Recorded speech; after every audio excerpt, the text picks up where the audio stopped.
राष्ट्रवादी पक्ष आणि चिन्ह प्रकरण आणि या प्रकरणी आयोगानं दिलेलं नाव हे निवडणुकीपर्यंत कायम ठेवा।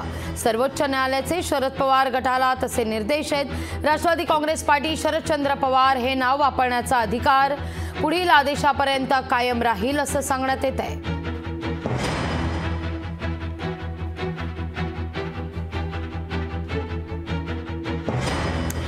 दरम्यान या सगळ्या संदर्भात जितेंद्र आव्हाड यांनी काय प्रतिक्रिया दिली आहे पाहूया। लोकशाही मूल्यांचा जो आदर राखला गेला पाहिजे तो सर्वोच्च न्यायालयाने उचलून धरला। मी आज सर्वोच्च न्यायालयाच्या जजेसचा अत्यंत आभारी आहे। आम्हाला काय सिंबल मिळेल देवास ठाऊक, आम्हाला नाव तर मिळालेलंच आहे, पण ते नाव पण काढून घ्या। अरे किती किती कोत्या मनाचे आहात रे, किती किती कोत्या मनाचे आहात।